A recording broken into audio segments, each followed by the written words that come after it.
All right.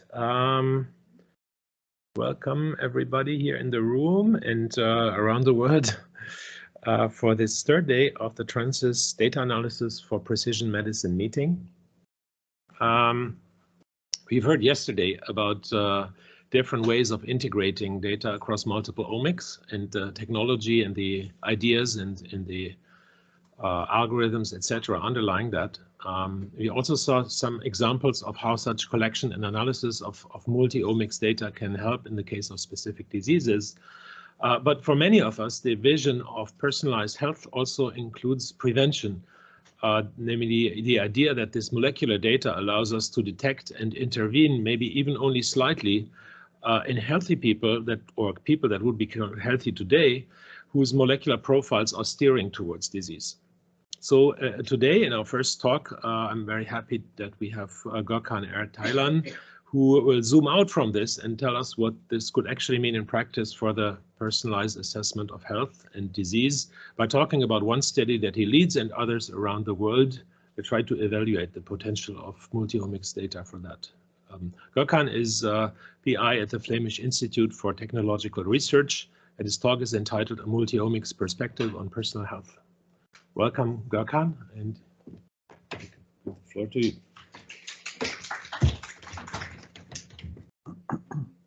All right. So first of all, thank you very much for inviting me here. Although it's Corona times, I decided to actually join in person because partially personally also, that's because my wife's sister lives in Paris, so we decided to have a visit. I'm from Vito, which I will start with my talk with. So it's a bit of a quick overview of what Vito is about. Vito is an applied research institute, which is about roughly 900. I think these were the numbers from 2019. So it's about 950 or so at the moment. It's quite international. We have about 39 nationalities at the moment. And we work around 5 different topics, which are actually sustainable chemistry, sustainable land use, sustainable energy, sustainable materials, and of course, sustainable health, and that's where I'm from. There we actually focus on sustainable health solutions and environmental health and safety, which are the main 2 topics which I'm under the sustainable health solutions. I don't think I need to go over here further. This is just to get you an overview about where I come from. And we basically work towards applications in health. So we basically try to develop things that are actually closer to implementation in the, let's say, real life practices, right? So we are trying to bridge the academia to the industry and also real life. So the agenda of today, that I decided to actually, for a change, not to focus on networks. So actually we work on networks, but within this talk, I'll try to skim through this part. So I'll start with the personal health, a historical standpoint. I will talk about why quantified and multiomics precision health is important and why is it now. And then I'll go through personal omics profiling and current practices and the things that actually happened in the past and what we should know about. And then I'll go through how the question, how can we design a precision health-driven healthcare system? So it's basically, if it's something that we are actually striving towards, how can we do this? And we have a cohort called Frontier. It's a small pilot cohort, and how we can actually leverage the results that we have from it to actually kind of reach out to the larger practice. And finally, I will talk about summary and a future outlook. All right, let's start basic. It's a Friday morning. So the thing that's what we do in Western medicine in retrospect is from the 1800s onwards, we basically define the disease as kind of lack of health. So it's basically what we said was like we were actually healthy until the moment, the recognition of the disease. And from that moment on, we were sick. And most of the time, people could not recover because it was due to communicable diseases. And they were passing away due to disease. And life expectancy at birth was about 35 to 40 around 1800s, right? So, and one of the first people who actually recognized was Girolamo Pasteur from Italy. He hypothesized, I think the word hypothesize is important, especially for the people here, that the pathologies were determined by the transmission of what he called the seminaria that propagated from sick people to healthy ones. direct contact or by means of personal items. So he actually recognized the idea of kind of transmission, but he did not actually try to show it, right? So he basically recorded it. He tried to teach around, but there's a hypothesis at this moment. So this is we are talking about in 1500s, right? And then it's again part of the breakpoint disease model. The first thing that happened was the smallpox vaccine, which is basically first successful vaccine it is scientifically proven by Edward Jenner in 1796, right? So what he did was like he actually observed that if you're actually exposed to cowpox earlier, you're actually much less likely to actually develop any symptoms when you actually are intermittent with the smallpox vaccine. So what he did was like he actually did an experiment, the type of experiment that you could do in these days, that he basically pick a boy, he takes some, let's say, smallpox, from a milkmaid's infected with cowpox.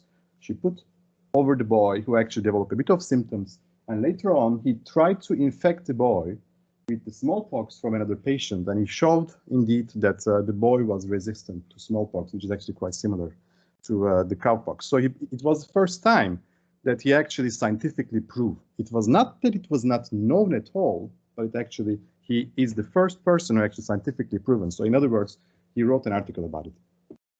And then, of course, the next one is the Louis Pasteur, the father of modern microbiology. He was the first to demonstrate that infectious diseases are caused by microbes, completely disproving the spontaneous generation. The thing that's, let me try to go to the next slide.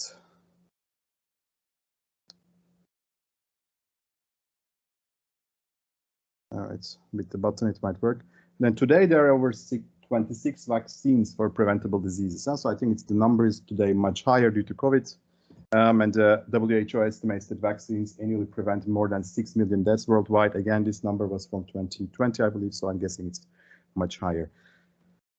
So this basically transformed our understanding, right? And then it's basically we're in the next phase. So in this phase, so now we have kind of the idea of the vaccines that are there. And then the next next hero, if you like, that we would like to recognize is Ignaz Semmelweis from the Vienna General Hospital from 1848.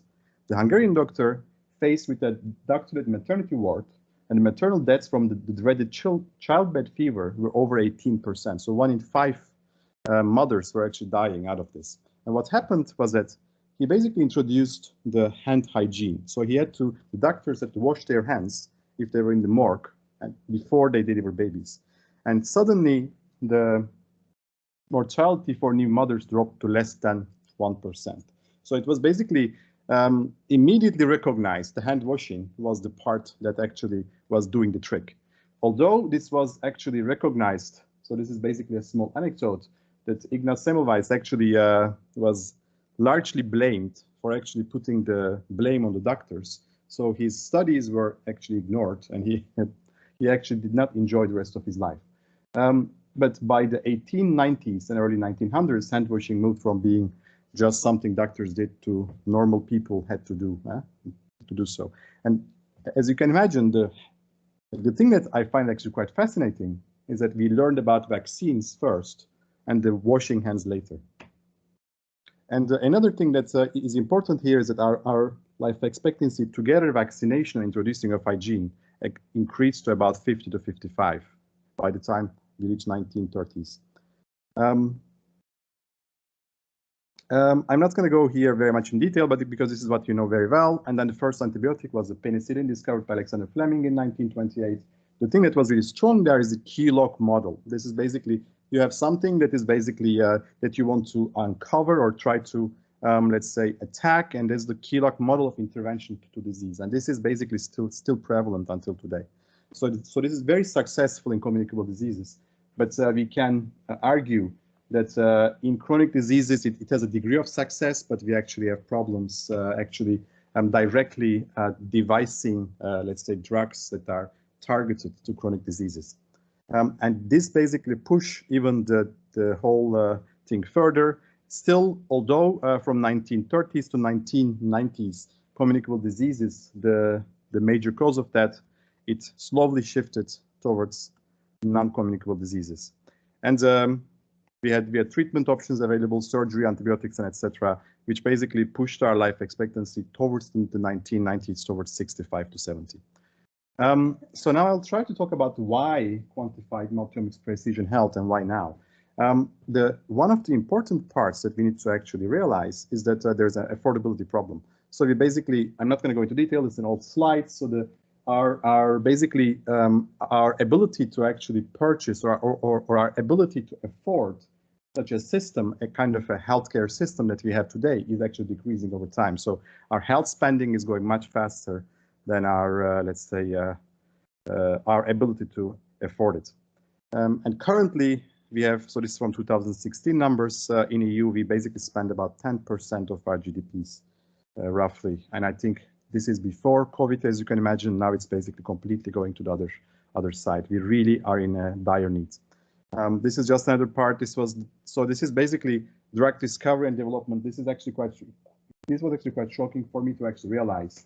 But if you look at here, the commercial aircraft manufacturing, it takes 7 years from you have an idea about the plane and building the plane, right? It's basically, so you're talking about really very sophisticated airline carriers, right?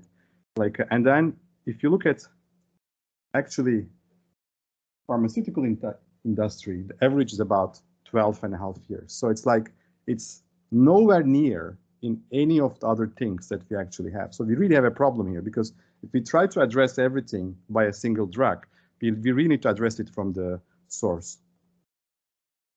Another reason that we need to actually go towards is the increasing demand and limited resources with new guidelines in healthcare system will require the medical professionals to actually try to realize how they can maximize their time, the amount of diagnostics tests that they actually prescribe, the medical procedures that they need to follow up, MRIs and whatnot, and the medications and hospitalizations. So these are a lot of, let's say, advances that we are doing like today is basically towards optimizing this part.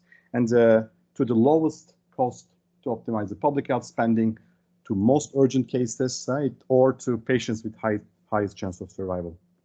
And these are actually tough choices that I'm not going to go into here, because I actually face these things when I talk with doctors, like on a monthly basis, actually. And why now? So why should we think about it now? I think we know that why we should do it, but why now? Why now is basically, we actually started to have enough high throughput technologies, imaging, and as well as sensor tech that's actually being developed today.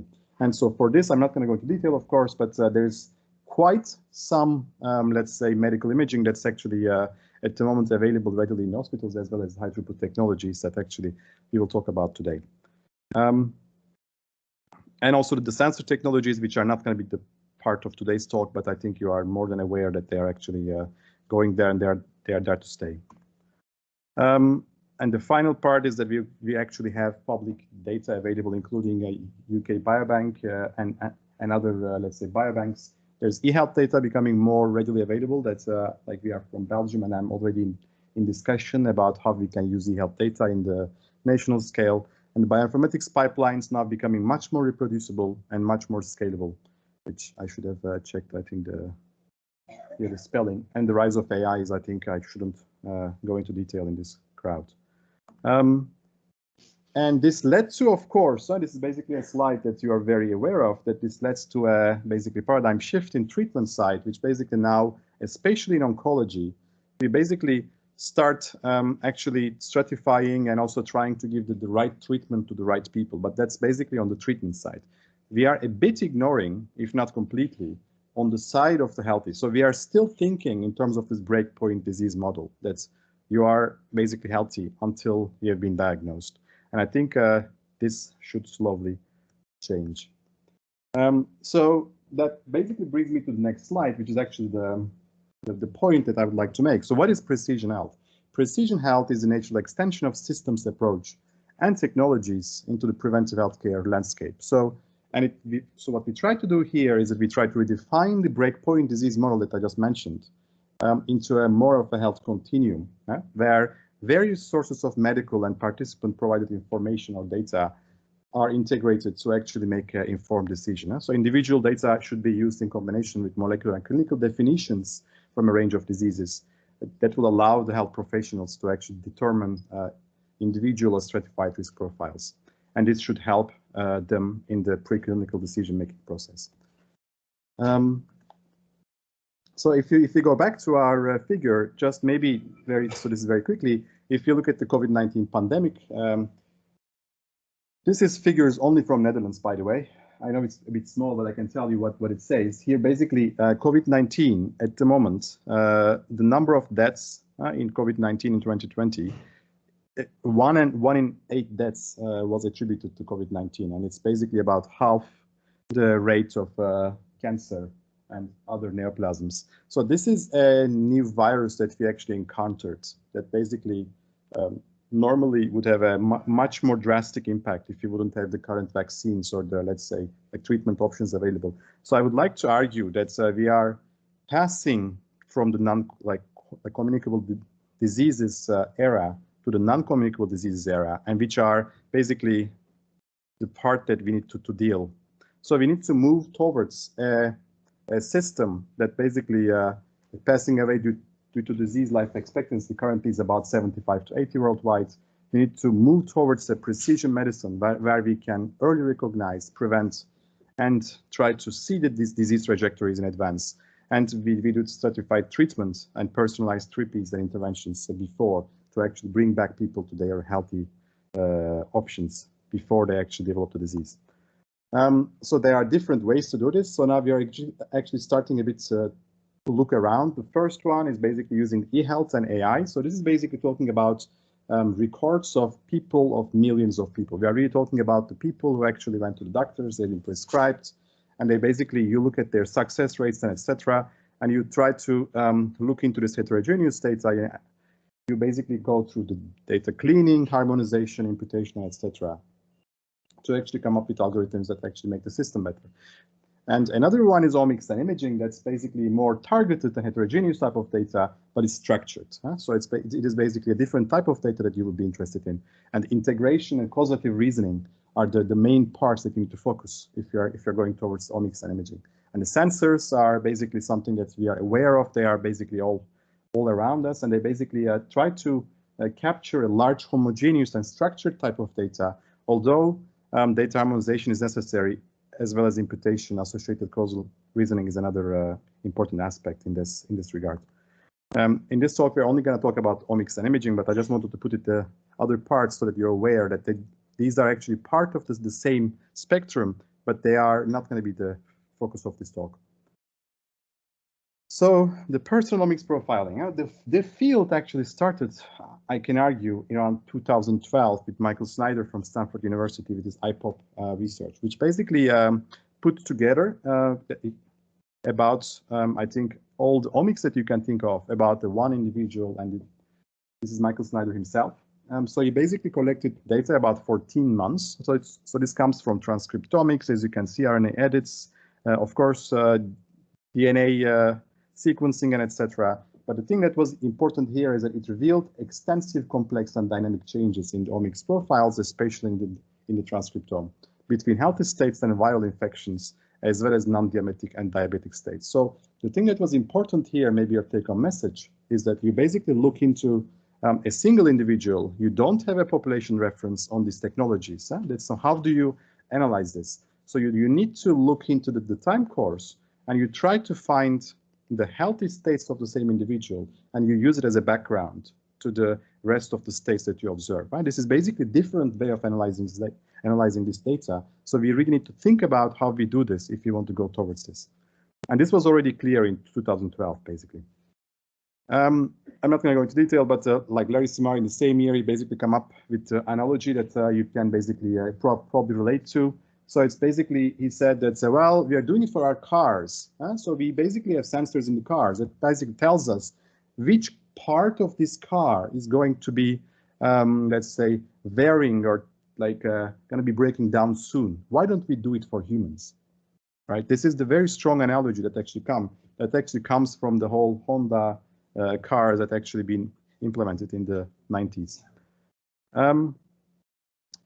And there is the talk, and there is the work of Aaron. I think he was there last year. Probably you listened to his talks. So this was the 2015 paper of Aaron Segal from Weizmann Institute.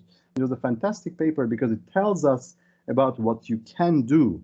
So this is not about just observing, but looking at what you can do with this data. He basically collected data about the microbiome, blood test questionnaires, anthropometrics, and food diaries.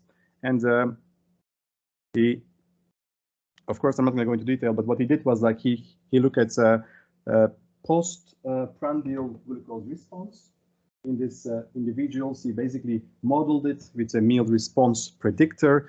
So they use a stochastic gradient boosting regression for this. And what they did was like they also had a benchmark against the expert system. And they basically tried to keep the response to these individuals. They tried to learn from the individual responses. Again, you basically develop an algorithm to actually benchmark against the individual's own response to learn from it so that you can actually develop something that is useful for this specific individual. So the thing that's important here, also keep in mind, is that what they recognize as somebody as a good diet might be a bad diet for somebody else, right? So the thing that is really critical here is that we need to realize the whole population level prescribing things, or you need to eat this and you need to eat that and etc., is not working. And the reason is simply we need to understand the composition of it, and we need to try to actually develop ways of giving back these individuals that are actually learned from their own data. And it is the seminal paper from Leroy Hoot and Nathan Price of ISP. So this was about 108 individuals. They call it Pioneer Hundreds. So this was personal data from 108 individuals collected through a 9-month period. So it's a shorter amount of time. And they had, I think, 3 time points, if I'm not mistaken, and they had light coaching and multiomics in the meantime. So this was also a very kind of eye-opening moment, if you like, because they actually introduced this coaching, light coaching in between, so they could observe slight changes over time. So what they did in this study was they look into the correlations, right? So what they did was like they bring down all these, let's say, omics. So in this case, if I'm not mistaken, this was the metabolomics they had some proteomics and some genome and etc. They basically put 100 correlations per pair of data types. And then they went through and 70%, and they calculated that 70% of the edges in the cross-sectional network, which is coming from the correlations, remained after community edge pruning. So they basically introduced an algorithm, and the communities, so to introduce communities basically, so you basically have communities, unsupervised way of defining communities, and the communities represented the clusters for physiologically related phenotypes. And the one that actually coming was the cardiovascular parts and etc., which is basically put here. They basically put a cardiometabolic community. This is basically the things that are actually correlating with each other without any literature, without anything that we know. So you can basically simply see from these individuals' data. And this is from the cross-sectional data, right? We don't use time yet. And they also did the same actually for the time course data. And they did Spearman correlations between polygenic scores as well. So they basically try to see what is the impact of the polygenic risk scores. Can we actually use them there? Do they actually mean something in the clinical studies? And they basically show that they're actually correlations with things that they have. Of course, they are not 100%. They are not very covered, but they see that you see there's clear signal. And they also dealt the correlation network, which actually takes into account the time. Change over time, this network contained many interesting relationships that could not be found in the cross-sectional network. So this was, again, a study of 108 people, and it was 3 time points. And then in 2018, if I'm not mistaken, there's the study from the Craig Venter, from the Craig Venter Institute, and this was a 209 individuals. The difference about this one is a cross-sectional study. So because it's a cross-sectional study, they try to do basically mostly also imaging, and they try to supplement with light tests and genome data. And they basically introduce participant feedback at 2 time points. And so it was, so like the first one was preliminary, and the second one was more comprehensive. Yeah, this is a busy slide, sorry for this, but I think it's important so that you can see. So they basically had the pre-visit data acquisition side, which basically had a quite intensive, let's say, like set of tests. And then they had the data interpretation phase, which they had preliminary return of results to the study participant. And then they basically do a bit of analysis and they get back the also comprehensive return of results to the participants, including the whole genome sequencing interpretation. The thing that they found out was that 28 out of individuals, about 11%, had all four of the common diseases and conditions. So it means that they had about, when they had about 280 people, 10% were basically had all of the things that they actually screened for. Right? These are potentially healthy people that actually they just show up. Huh? That's basically, they are basically there. They are not selected, they're actually selected not to be having any chronic disease. And the things that they use here are not, except for the, I think, pre-diabetes, like diabetes risk.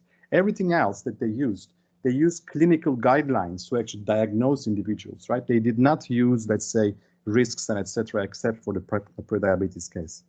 And the 70 study participants were referred to or follow-up imaging based on findings from the non-contrast whole body MRI. So MRI was very instrumental in actually finding out these things and actually trying to refer to further studies. And 17 study participants, about 8%, required prompt, immediate medical attention. So it's not something that you might do something. No, they had to be immediately taken and followed up by the medical studies, right? Medical doctors. And clinical correlations with genomic findings among 43, 21% of the study participants. So which basically means that the genome has value, but we should not overvalue what it can do. We really need to think about how to use this in real practice.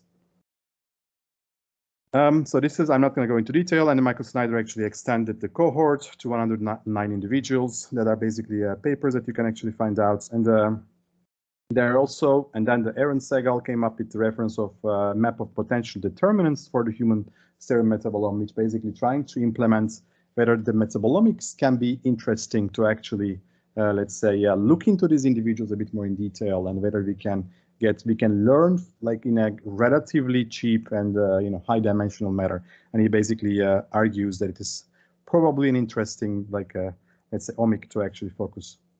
And then in 2021, this is basically just this year, Matthias Uhlen of the KTH of Royal Institute of Technology had the paper about the next generation plasma proteome profiling to monitor health and disease. So it's basically about looking into whether the proteins, the basically quantitative protein profiling would be interesting to actually implement in healthcare or clinical practice.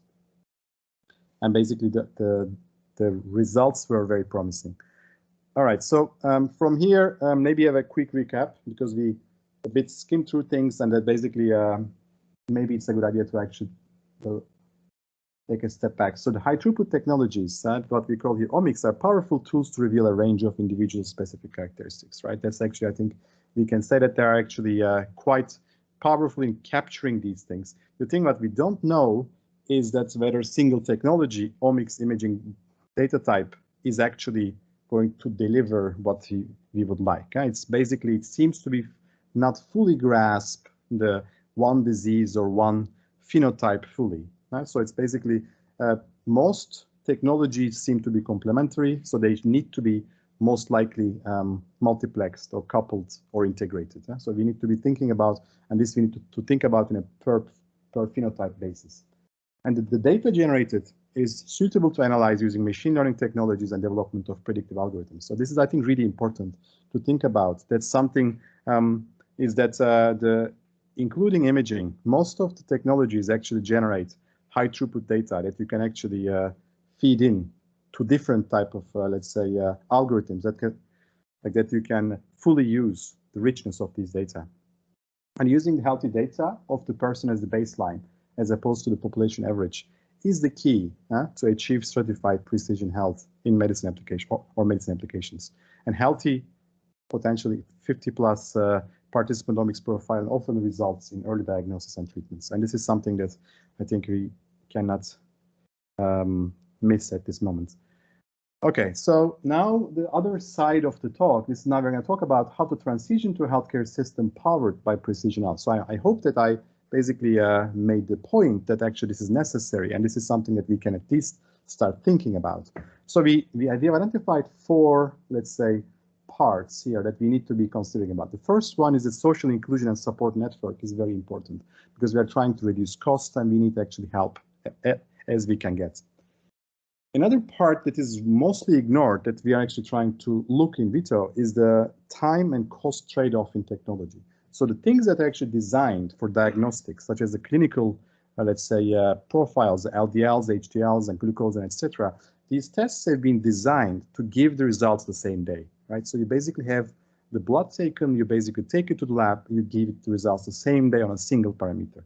If you're talking about prevention, if you're talking about high throughput studies, you don't need the same day, right? So we can think about actually pooling or basically waiting for we have enough samples to actually send it to the, let's say, having a high throughput screening of multiple individuals where you can give back this individual feedback maybe in a week or maybe 2 weeks.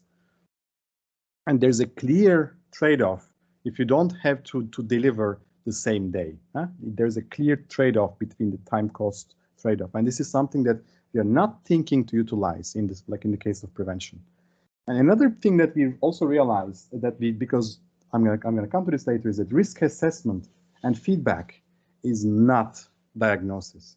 I cannot emphasize this further because when you're talking also the healthcare professionals as well as doctors, we need to make a clear distinction between making diagnosis versus risk assessment and feedback. Because the thing that people are afraid of is over-consuming of medical resources, which is absolutely true. We should be avoiding, because that's exactly the thing that we are not trying to do. For this, we need to really try to separate this risk assessment and feedback from the actual diagnosis. Another part that we actually realize is that as a system, what we do is that we basically do things a bit independent. So the whole prevention or like looking at omics research is basically a bit separated from the rest of the healthcare and the clinical data. So we do not actually get kind of a feedback from the downstream part back, what we did right or what we did wrong, or so this is something we need to actually create a system that actually has the feedback loops within the system itself. So we have a bunch of things that we need to, let's say, think about. So for example, when and how often should we test if we're going to test for a specific, let's say, disease, and then how to make it scalable and cost effective, which technologies should we actually try to implement per disease or per, let's say, phenotype, and how and what do we report to the individual, and is it via the professional, medical professional? Aren't we using his time even more if we do this? So there are actually a lot of things to figure out, so like on this aspect. So we have devised basically a small cohort. I'm not going to go into detail over here, but what we wanted to do here to identify the patterns, markers, and processes within the health data that correlate with wellness or health, between health and disease at least, and create patient-specific normals that I'm going to tell a bit more, and the longitudinal aspects of data such as like seasonal fluctuations and the population level variations and etc. And establish cost-efficient protocols for generating, storing, and analyzing multiple sources of health and health data obtained from individuals. And we also try to implement actually a reporting platform to actually, in a timely manner, analyze and crunch this data to actually generate reports to give back to the individual in a timely manner. So what did we do? We basically had a small cohort. This is basically a very well educated, very healthy cohort between, let's say, 45 and 60. They are age and gender matched. They have a follow-up between 29 March and March 2020. The actual timeline was actually 18 months, but thanks to COVID, it had to be cut short. They had no self-reported currently. This is the time of recruitment. They are scientifically minded individuals, and they have a monthly collection of data and reporting, I think bi-monthly reporting to these individuals. And we had a very high motivation from these individuals that there were no dropouts. We collected different types of data. We collected like Genome, which basically what we call it about 150 plus tests in total. I think about 250 tests or something like this is coming up. We have health questionnaires, medical procedures, and etc. That's actually performed on these individuals. We have the microbiome. So we basically had 3 time points every 6 months. And then we have the physio the physiological parameters such as the activities, vitals, steps, heart rate, and etc. We had the whole genome, like clinical grade whole genome sequencing. We also the methylation arrays that basically was it again the 3 time points same as the microbiome. What we did also is the proteomics, both targeted and untargeted, and targeted is about 1,000, I think 1,200 also proteins every 2 months, and we have metabolomics that also about 125 metabolites again every 2 months, which is briefly shown in this part. That what we did was that with the sample collection, we have turned into data, if you like. We already had the, let's say, pipeline to actually crunch this data to do data integration analysis on the individual level. We had to talk with the study doctor what the meaning that we came up at the scientific level matched the, let's say, what the doctor expected. He had to basically make it through his clinical lens, and he had to come up with basically story that he wants to communicate with the people. The thing that we did not intended was lifestyle changes. So it's an observational study, like it was actually designed for, but we observe nonetheless some lifestyle changes across the way because individuals want to actually do something about it, and these people are usually motivated to join the study. So we have collected quite some data. So it's basically we have clinical lab tests, we have targeted metabolomics data, questionnaires, targeted proteomics, methylation, microbiome, and whole genome sequencing about these individuals. This I don't need to go into detail here. This means not much at this point. So what do we do in our group in vitro in the precision health? So what we do is like the first part that we do is basically we try to devise the personal normals for early detection. This is not going to be part of this talk, but this is something that is we are doing quite intensively. So what we're trying to do is we're trying to develop statistical methodologies that try to use this individual's time points to establish a steady state, kind of, let's say, a normal for this individual. We try to compare it with his or her peers in the part that whether what we are doing is correct. And we try to propose this in addition to the clinical grade population reference intervals. So, for example, LDL has certain reference intervals and etc. So what we propose is, because the population reference intervals are not there for prevention purposes. They are there for diagnostic purposes. If you want to use the same technologies for prevention purposes, you need to come up with new, let's say, way of interpreting the same type of data. That's basically what we're doing there. We also have the multiomics part in the middle, which what we're trying to do in general. Can we have a quantified definition of health? That is basically what we're interested in. We have projects that are more applied, a sepsis project that I will tell you about briefly in this talk. We also use external data sources, publicly available data sources in general, to actually relate to our cohort. As you see, our cohort is healthy cohort. You need to relate to the disease phenotypes that are using the same or similar technologies to define the disease endpoint. So therefore, the use of the publicly available or, let's say, collaboration data in terms of disease is absolutely crucial. And we also, like specifically on the genomics area, we try to use the polygenic risk scores in healthcare practice. So this is basically, I will briefly talk about. We're trying to develop personal genome pods, which are basically thinking about how we are going to utilize the personal genomes in the European landscape. And we are finally actually like focusing about the things maybe a bit more in reach. Basically, the disease risk scores. These are established things that I will talk about right after this one, is about such as the biological age, such as the cardiovascular risk scores that are currently clinically validated. So these are clinically validated scores that are in practice today. We are basically a bit assessing their utilization in actual practice. So here I will talk very quickly about the part about the biological age, disease risk scores, and epigenetic clocks. So what are these? These are basically 3 parts. The biological age is basically you calculate it from clinical grades, let's say parameters, which you put together, and then you basically have algorithms that calculate the biological age for a specific individual.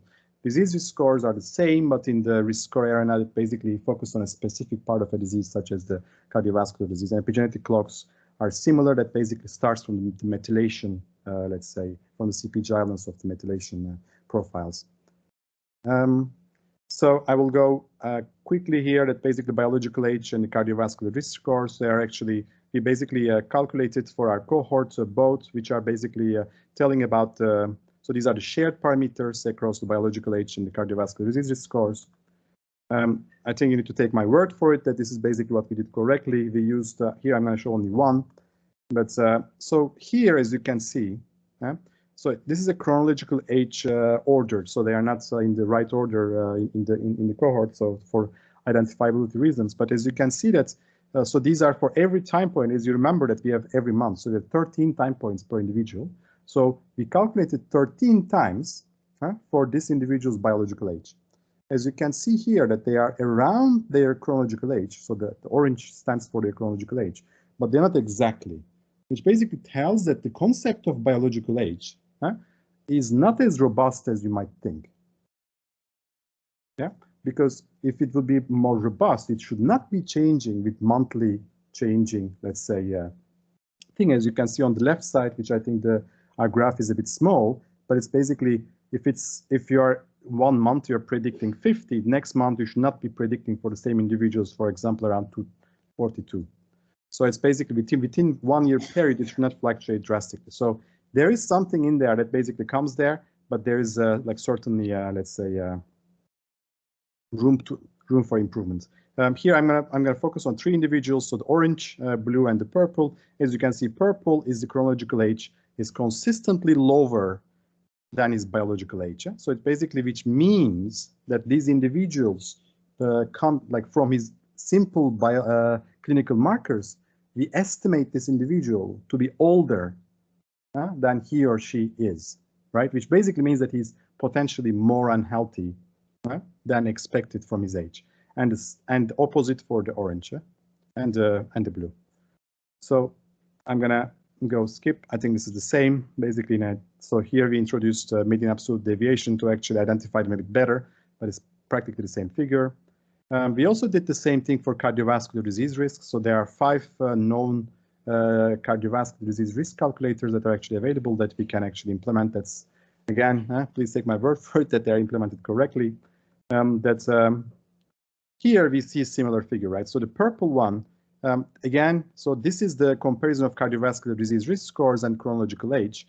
So this individual, which basically was the purple one, again, seems to have higher cardiovascular risk than the rest, than expected from, let's say, and the one with orange and blue are lower. So as you can see from the previous one, there are 5 parameters we actually share between the CVD risk scores and the biological age, but not all. But we can see that most likely from his biological age coming higher, coming from his cardiovascular disease risk profile. And that's basically what it means. Again, the same thing with the MADs. Here, if we just put them bluntly on a heat map, you can see that actually this individual, the purple one, so basically has a, so these are all the time points of this individual, 1, 2, 3. So these are the cardiovascular disease risk profiles, and these are the biological age.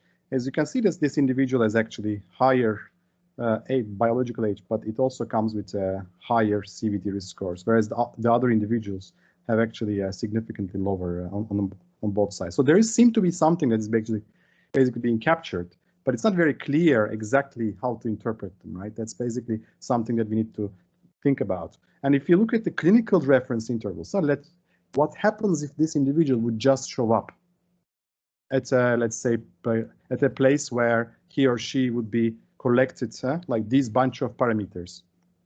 As you can see, this purple individual, if this person would show up, this individual, so these are what is the red and what is yellow. Red means above the reference population reference intervals. Green means within the population reference intervals, and the yellow means below the reference intervals. So it basically, this individual who is actually high risk in multiple parts would actually be most likely being unrecognized, because this individual actually, if you look at it, individual parameters, right, it would be unrecognized as basically that we need to act, right? That's basically something that we can learn by actually trying to put these together in a kind of indexed format. I'm not going to go into detail, but there are many epigenetic clocks available today, and we implemented all of them. So these are the things that you can see here, that epigenetic clocks comes as you basically can implement from the CPG islands, as I just mentioned, from this individual's age, if you like, the biological age. And we basically implemented all of these.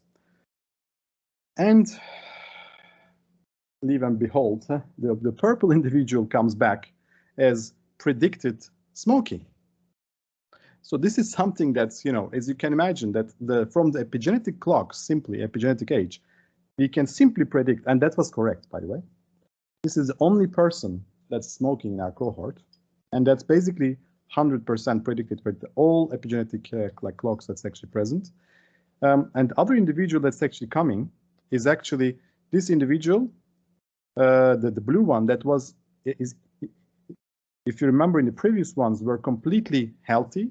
Everything was below, and it was, flying like colors. Now you look at the epigenetic score heat map. Suddenly, this individual has serious problems with, let's say, I think this one was coming with the waist-hip ratio. It was DNA methylation H Hanum, and etc. So it's basically, and it even comes with the smoking, which is not correct because this individual is actually very sportive and etc. I can tell you. But another thing that I can tell you is that this individual is also, although seemingly in the cardiovascular and the metabolic state very healthy, is the one that we had to process to the medical services. So this is the only person that actually being referred to the clinical part because he or she developed certain, let's say, life-threatening things over the time. So this was actually captured by the epigenetic part, right? So this is the same thing, and we introduce again the MED. Okay, so what do we mean about the targeted proteomics, for example? I'm not going to go into detail very much, but so this comes back like through the earlier part. We basically did a nice clustering here, which basically tells that the thing that you need to know from this graph is that individuals have nice fingerprints when it comes to proteomics. If you actually do like a 1200 proteins from the plasma proteome, individuals, different samples are almost always clustered together with him or her samples, which means that you actually have a recognizable individual, let's say fingerprint, which allows you to actually identify or develop, let's say, this type of reference intervals for this individual.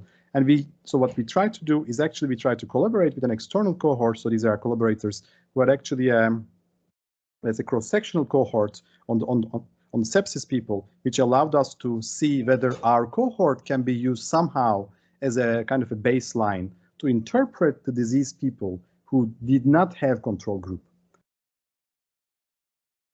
So this is not really important in this stage. This is from the sepsis cohort.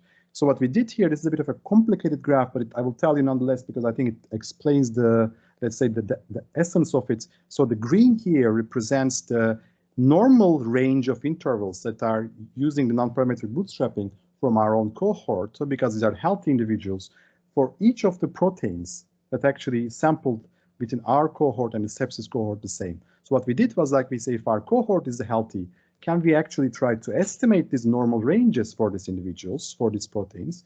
And we did, right? So and you have different ranges based on the protein, plasma protein, that you expect to be present within the plasma.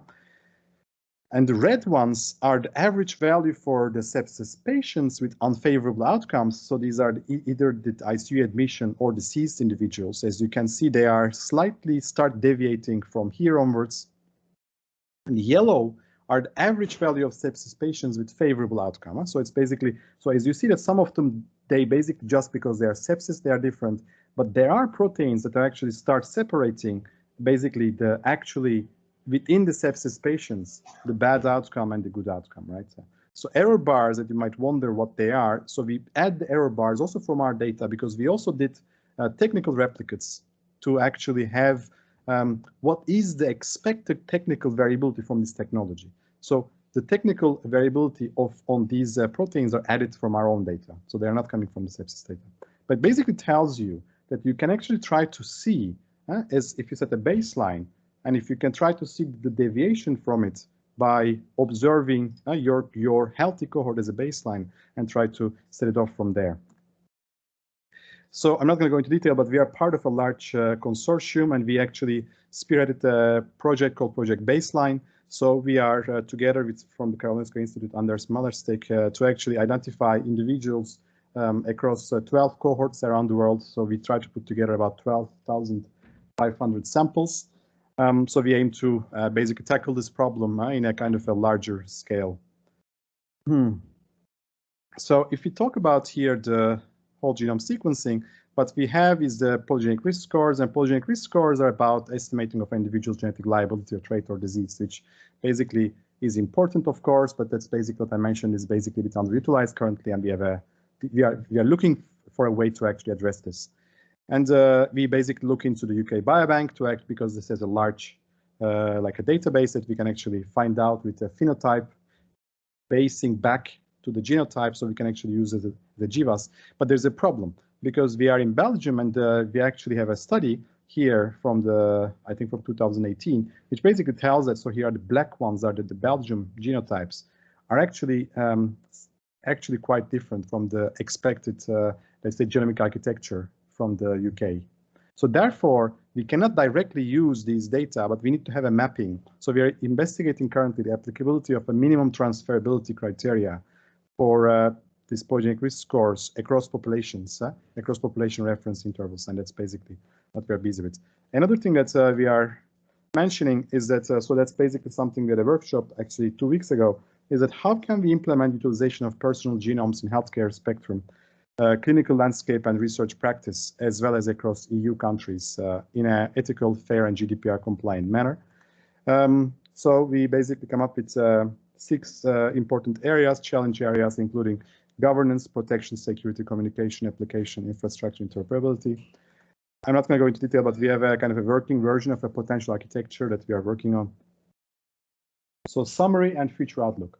So health is multidimensional. I think this is as much as we can say so far. And to tackle healthcare, we need robust prioritization of certification technologies, if you like, to be able to distribute our resources to improve healthcare, to turn the sick care that we have today into a healthcare. And the utilization of methodologies like such as biological age, disease risk scores, epigenetic age, that's basically developed usually from population level data in precision health has merits, but we really need to kind of nail it down how we can do this in what diseases and what would be the actual costs and etc., which is actually coming up. So the blood plasma level proteomics profiling is promising in both healthcare and clinical settings. As I showed you earlier, it has actually merit, and we need to really think about how we can scale it up. And the role and implementation of personal genomes in healthcare and clinical context is currently lacking.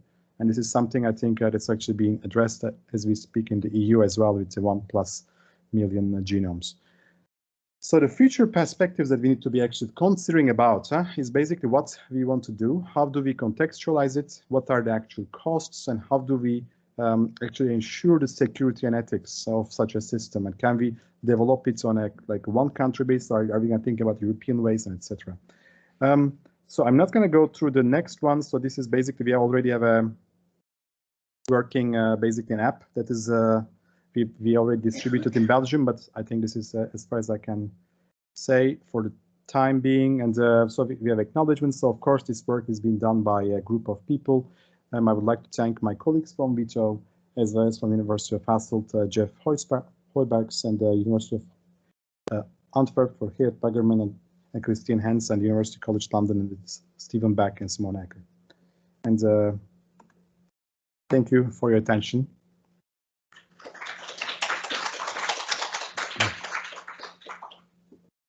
Thanks a lot, Gokhan, for your nice talk. Maybe you can stick around here. Also see you on the camera. Are there questions in the room? Yes, over there. Can you come up, please, and show yourself?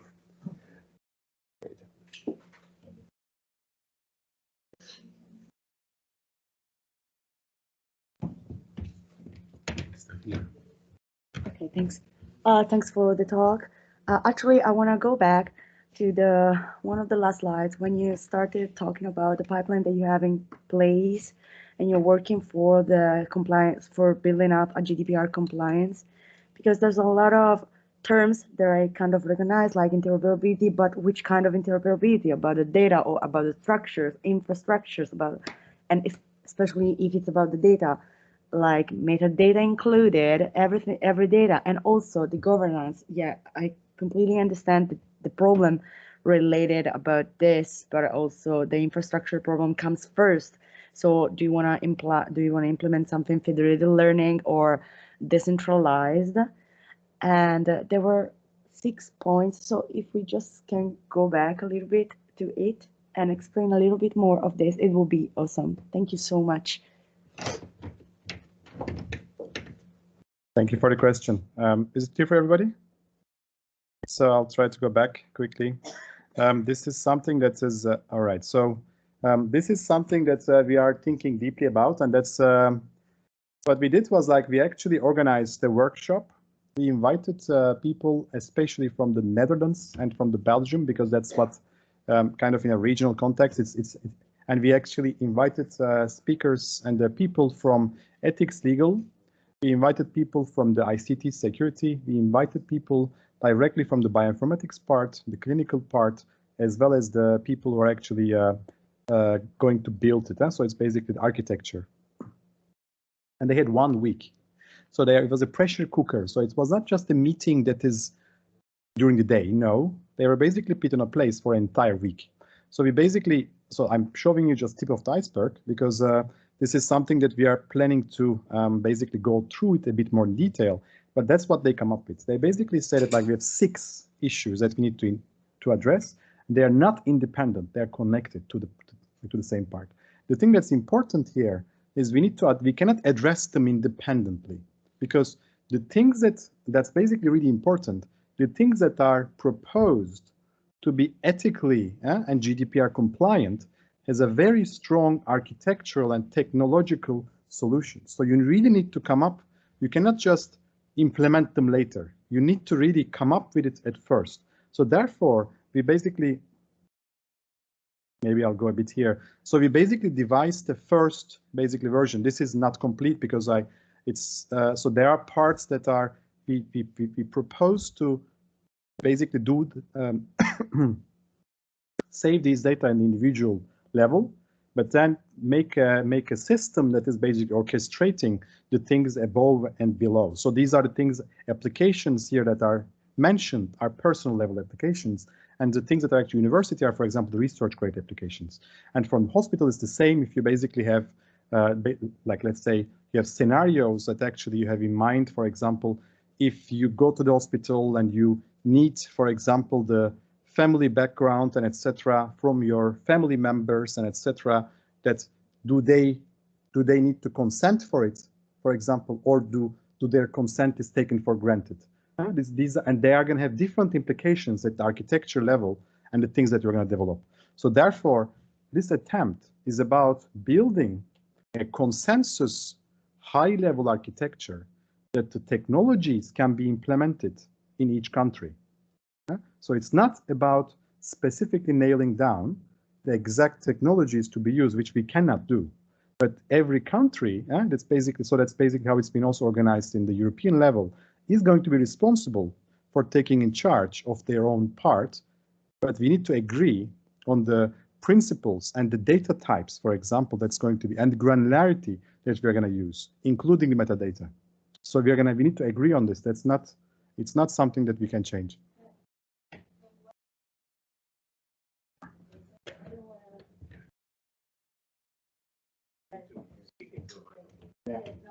Because my point was, okay, my point was actually the part that is related so much about the interaction of all those parts, because actually the protection, which you state as one of the main problem, which I'm completely sure it's true, and I know it's true, but it's also related about the infrastructure, because in order to give protection, you have to build up an infrastructure that is able to do so, but it's also about the interoperability. You cannot make something secure if the data are basically scattered or are not well harmonized altogether. And another problem is also about the fact that in clinical practice, the consent is implied, as like I learned recently this. And another thing is about how such a thing can be actually give out, because like we know that every singular country, but inside every single country, every singular health institute has its own system. So if you want to develop something like this, it also has to be able to interact with the pre-existing system. So I see the 6 problems, but my question was actually, is it there's something in place that is already available and that you're already developing, and how? So that's where comes my question about the federated, or if you want it decentralized, or if you are already working on a case of study and then you're going bottom up. That was more or less the question. That was much more a technical question. That's where my concern comes. Okay, thank you so much. Thank you again for the, let's say, clarification. So we are working on a technical implementation, but the thing that I want to mention here is that the technical implementations, again, are going to be most likely specific to the countries. So we need to agree on the, let's say, the data types, the metadata, let's say, the things that we are going to use, such as the granularity, like whether you're going to use one way of encryption versus the other. So what are the things that are there? But thing that we are not going to be doing is basically trying to build something that is going to be working for, let's say, every country. And so that's the reason that we come with Netherlands, is that we know that we have actually a similar system in a way that is that can be built up also technologically similar. So therefore, we can agree also on the parts that are actually at essence. They are basically could be technologically as close as possible. And in terms of the, let's say, the granularity, we are going to be imposing most likely hosting, like trying to host them at the individual level as well as in the hospitals. But here we are talking about really, if we're talking about personal genomics, we are not going to be hosting these data at the hospitals. So if you are talking about hosting data at the hospitals, they are not going to be made responsible for sharing your data when it's necessary, because it's not their core business. So if you want to do this, you really need to take these data from out there, and you need to bring it to a place where you can use it for different applications, because you need to make a separate distinction, a bit like a clear distinction between the use for research purposes and use for, let's say, personalized medicine or personal part. And these are the let's say, choices that you make from the beginning. So we are not going to be, in other words, proposing things. Let's try to open up all the cohort data in the hospitals that are actually existing. That is not, but the individuals can actually request their data to be part of this system.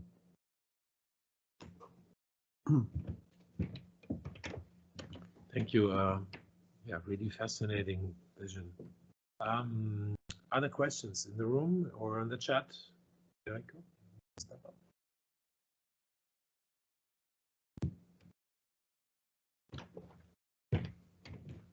So, thank you very much for your talk. So, my question is that you mentioned the sensors. So my question is, what could be the impact of those sensors? And those are mainly for the feedback loop. And I thought in the physium part of the data.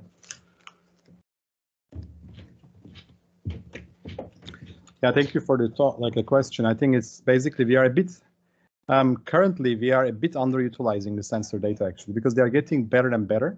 And that's basically one of the last papers, I think it was last year, that they could predict actually onset of COVID up to 7 days or so before, simply looking at the heart rate and let's say the blood, no, just the heart rate plus the body temperature. So it was actually something that we are definitely underutilizing how they are actually implied. And actually the work from Michael Snyder, that's actually, it was not covered in this talk, but he basically uses it for, let's say, training for recognizing not just infectious diseases, but also that is a bit relating to the cardiac events and etc. So they already start testing, let's say, setting up large, let's say, cohorts that are using companies such as, actually this is an O-ring, and this is basically something that is kind of looking into my, let's say, sleep and blood oxygenation, etc. That basically partnering up with these companies that allows the researchers to actually tap into this, and they basically create these large cohorts that you can basically self-report, or you can be actually diagnosed and etc. So this basically allows them to build these databases to train their algorithms from. And it seems to be actually, again, they also try to multiplex across different, let's say, sensors, but that basically seems to have a value most likely on the really early phases of disease, right? It's really like, so it's recognizing, let's say, weeks, months, and etc., like before a diagnosis.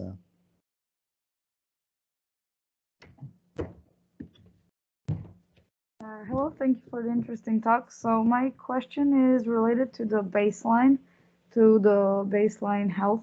So if you have like multiple time points and you have different layers of omics data, and everything has intrinsic noise inside, and what happens if, I'm sure probably that it happens, that one layer shows one type of data gives you one information, the other one shows you maybe like opposite or contradicting, and how hard is it then to like find that baseline actually in healthy individuals? Yeah, so I think I hope the question is clear. So it's about how hard it is to create the baselines for individuals. That's a very good question, because it's something that we are really busy about at the moment. And the thing that you need to think about is how you can, so it's going to be specific to the data type that you are working with. So that was one of the purposes why we set up the cohort in the first place, because it allows us to basically kind of tease out different type of omics data or clinical data, the inherent noise that basically just comes with the technical variability, just comes because you put it in the freezer and taking it out. So we are looking into effects, really freezing effect, keeping it in the fridge effect. We are looking into multiple time points and the same sample sent the same day twice. So we are basically looking into the technical variability that we observe.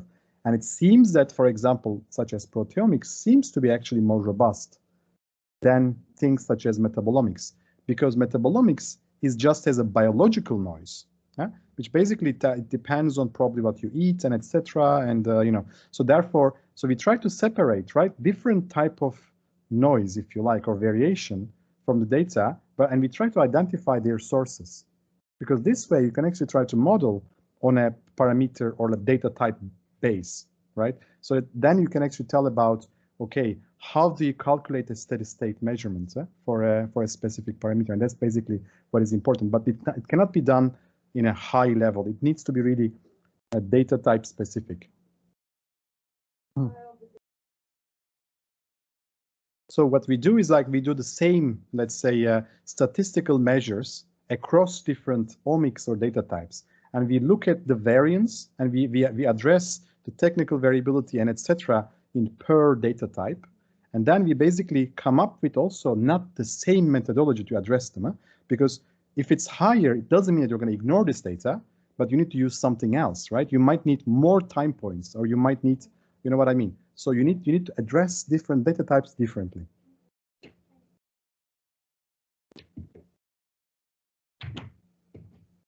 Hi, so also thanks for the talk. I could probably ask a million questions, but I will stick to the most important one. And I wonder, because I get that the idea in the future is to have like a digital twin of every person as individuals. So have predictive models just for yourself. Right now, what you're doing is very impressive. You sample a lot of time points, you follow the patients, the individuals for a long time. However, in the end, you still compare to population-derived scores, like cardiovascular risk scores, for example. And we see with this one patient, he has very high scores, but this could just be because intrinsically, he just is worse, but he's actually healthy. So at what point do we transition from this population-derived matrices, and I understand you have to compare to something, to a really predictive model trained only on your data? I think it's a very fair question. So this is something that we need to address, because this is something that we need to realize that we are in the early stages, right? So we are in the stages of, we're trying to set up, we're trying to convince people that there is value in collecting this data in a larger scale. That's where we are. But I can tell you that we are more than halfway there, because in 2022, we are going to have possibly in the second half, we're going to have the entire UK Biobank data. We'll be having proteomics data and about 1,500 proteins coming from, I think, if more than 100,000 individuals going to be released. And this is being made by the 10 pharma companies, financing the entire, let's say, protocol by the same company that we are using here. So it's becoming more common practice to actually, and now what's going to happen once it's released is that you're going to have basically a population again, like a level of, let's say, the normal or this associated protein levels, like for the individuals. So you're coming one level closer, because our cohort is about very small, and I'm going towards 12,500 individuals in the next stage, but we are nowhere near about, for example, that we have in the population level studies, which talk about 500,000 individuals and etc. So unless we actually reach the numbers that we cover a range of population with multiple time points, it stays in the research grade. To go to the clinical grade, you have a barrier. You need to show efficacy and you need to show evidence. So therefore, we are in early stages, and we are going there, but it will require funding, and it will require actually to convince also the regulatory bodies that we can and should collect this information in a larger scale and like with time points. Thanks for being back at the meeting. It's my pleasure to introduce Frederik Coppens, and the reason why he's here and what he's going to talk about has to do with how we implement some of these things that we heard in the previous talk, and as there are really more and more aspects of personal health, and also the disease things we heard earlier are addressed in a data-driven way. It makes, of course, sense to strengthen all of this by the smart analysis idea, etc., through infrastructures that are sustainable. Elixir is such an infrastructure in Europe that's distributed, and we are lucky to have somebody here with us who is an important part of that. Frederik is IT manager and project leader of the Applied Bioinformatics and Biostatistics group at the VIB and University of Gent Center for Plant Systems Biology, and he heads the node of Elixir Belgium. And in his talk, he'll highlight the services that Elixir has and the approach that he takes to develop research infrastructure for human data. Welcome, Frederik, and please share your screen. Thank you. Look forward to your talk. Benny, for the nice introduction. I'll share my screen. So if all is well, you should see a full screen slide. Because of my setup here, I don't have a lot of visuals on what's happening on the other side, so do interrupt me if things are not clear or if there would be technical issues. If you have questions, I'm also fine answering them in the middle of the talk or at the end. It's the same for. It'll be towards the end, I think. Yeah, okay, perfect. So thank you for the invitation. I'll try to explain today what Elixir is about and how we are building with a very large consortium now a distributed infrastructure for biological data. And today I'll focus on the genomics and health. So as Benno said, I'm head of node for Elixir Belgium, so I'm managing the Belgian node. But of course, there's much more going on. I'll go over the way Elixir is structured, just to give you an idea, then focus on what Elixir is doing in the human data field and give some examples of infrastructure that we have available and that we're working on.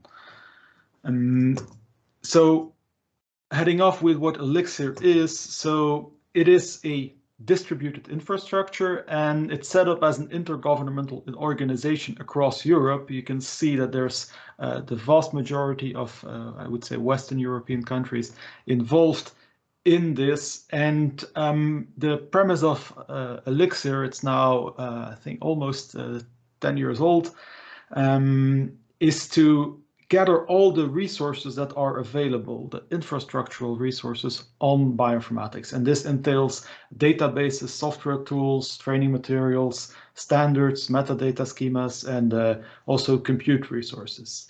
We are building on what already exists. We're not inventing new infrastructure unless we really have to. And usually this is about closing gaps between existing infrastructures to be the glue between all of these things that are already there. And in that respect, Elixir plays a very important role as coordinating between these life science resources to make it a more interoperable infrastructure, to align these things better, and that people can find and share data, exchange their expertise on how to set up these infrastructures and agree on best practices. So this is really about the network of people and interoperability across the board.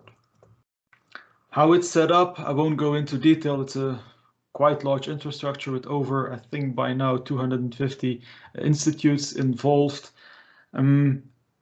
We have organized it in platforms on the one hand and communities on the other hand. So the platforms bring together technical experts across all the nodes, across all the countries. And this is grouped in 5 themes around data, tools, compute, training, and interoperability. And this is really to align the technical part and where we are going with infrastructure. One caveat there could be if you bring a lot of experts together on a certain topic, that you come up with very nice solutions that are technically very sound and kind of a very neat solution, but that nobody uses it. So that's why we have these communities. And you can see if you look, I mean, it goes from plant sciences to rare diseases, human data, microbial biotechnology, and even Galaxy as an analysis platform. So these communities are very diverse, and they provide the link between the technical part and the actual real world, let's say, to make sure that the solutions that we come up with are actually fit for purpose. And this, the communities play an important role to really make sure that it's grounded in real use cases and used in the scientific domains. These communities also make the link with other consortia outside of Elixir.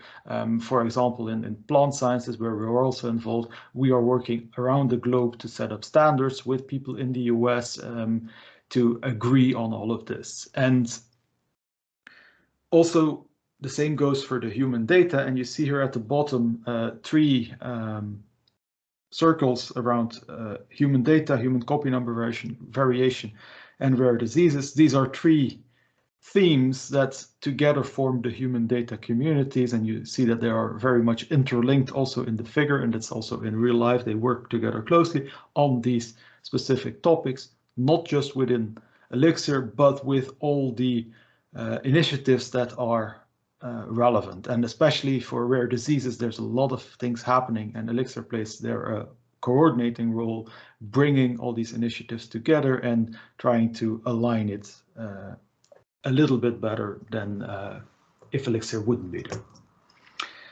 One thing I want to kind of stress or clarify is that a lot of what we do, and probably everything that we do, features in the European Open Science Cloud. I don't know if this was already mentioned before in the course, but this is the vision of the European Commission to make all data, in this case specifically research data, available to everybody in Europe, researchers, but also the general public. And there's has been a lot of discussion around the name, because there's some kind of tension between open data and fair data. So FAIR is the acronym that comes back all of the time to make things findable, accessible, interoperable, and reusable. And this is a very important principle to be able to share data in a meaningful way. But there's usually a lot of stress on open data, and especially if you then talk about human data, then there's immediately a problem, because you can't share human data in just with everybody without restriction, because you do have privacy regulation that you need to follow. But in essence, in the way this is meant there's no issue. With open data, we do not mean that everything needs to be publicly available without any restrictions. There can be restrictions. It's just that there is a defined procedure how to get to that data. If you follow the procedure, then, for example, in case of human data, some commission will decide if you get access or not. But so it's clear for everybody how this works. And that's really the important part. We're not here about throwing all the data out on the street and everybody can do whatever they want with it. No, we want to make it available in a structured way, in a standardized way, and in a controlled way when necessary to everybody that has a legitimate interest. So going now to the human data part specifically in Elixir, there's quite some things going on. This gives a little bit of a high-level overview of how we're working. So within Elixir, there's these human data communities that I already mentioned. And I'll touch upon two flagship projects that we have. On the one hand, Beacon, I'll briefly touch that, and I'll go a little bit in more depth on the European Genome Phenome Archive, which is kind of the centerpiece on sharing genomic data. On the left, you see here a lot of the projects that we're working in. Some of them are coordinated by Elixir, some are European, some are worldwide. The kind of idea is that these projects are actually what are the people that are developing the solutions. Elixir provides some funding to develop solutions, but mainly this glue to make sure that everything works together.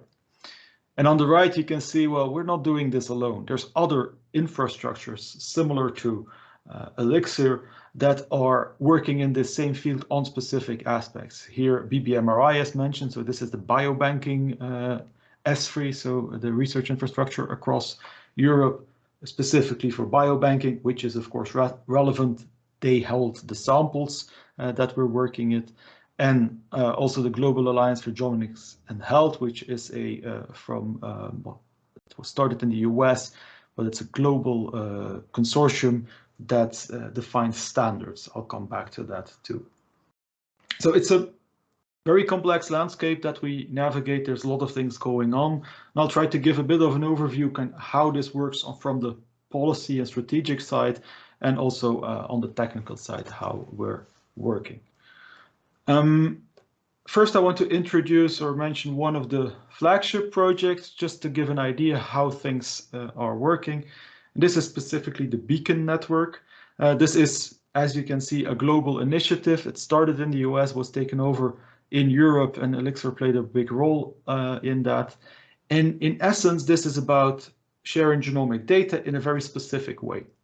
So the idea here is that if you have a very specific question, for example, do you have information about a very specific allele at a specific position in the genome, then you can find which other databases across the world have patients with that mutation. So imagine there's a rare disease where you find a very specific mutation or a set of mutations, and you want to figure out which one is the causal one. Then you can look in this network, are there other places where they find this same mutation, and then targetedly go to that database and go in more depth with the data, link the phenotype, and maybe find different instances of the same rare disease. The idea here is that at first level, you just get a yes or no. So you will know, don't know if I included that slide, I think it's later. So you will get an answer in which databases is there information. You don't get any more information than, look, in Sweden, they have something that is relevant for you. At that point, you can go to the Swedish Data Access Control Committee and apply to get access to the data, get more information. But at least you don't need to query the other 100 or something databases and then get through the whole administration. You know which 1, 2, 5 databases you need to target to go through all this administration. And this saves a lot of time and effort, of course. And now this same principle is being used to ask other types of questions where in first instance you get a non-sensitive answer back, but you do know where you need to be and who you need to talk to go further. Then kind of the next step is the federation of human and genome data. I'll go into more detail later on. This was started as the European Genome Phenome Archive as a collaboration between EBI in the UK and the Barcelona Supercomputing Center in Spain. And this is basically a secure way of storing human data. So it's similar to the European Nucleotide Archive, but it has on top of that the access control. So you can control who gets access, and there's a whole system around it. Of course, having two databases in EBI and in BSC doesn't solve the problem because, for example, for Belgium, we're not allowed to get data out of the country. Well, at least I think we're not allowed. I'm not sure how the legal status is at this point. But the principle holds for most countries that human data needs to stay in the country. So now we're moving this towards a federation of databases that work together. I'll come back into more detail. And all of this is set up to, on the one hand, discover which data is available and share it. And as said, where possible, we'll aggregate sensitive information to share it as non-sensitive data. We'll do this based on standards and interfaces and try to provide simple ways for researchers and in the future also clinicians to query this and get results out of that. So if I go a bit more in depth across or about the federated analysis, then I'm going into the 1 million Genomes project. And the 1 million Genomes project was a declaration at the European level that people will collaborate, or countries will collaborate to share genomic data across the borders. And I think this is still accurate, that there are 24 countries and 4 observers, so that signed or expressed a willingness to do just that, share over 1 million genome data sets by 2022. 2022 is getting very close. I don't think we'll have 1 million genome data sets available, but we are working on that. And I'll explain a little bit what is happening now, where we are, and how we are planning to do this. So the big vision is here, again, to facilitate the discovery, access, sharing of specifically genomics data in all relevant contexts. So also, for example, rare disease is relevant here, and in production at scale, so that we can do this for the whole of Europe.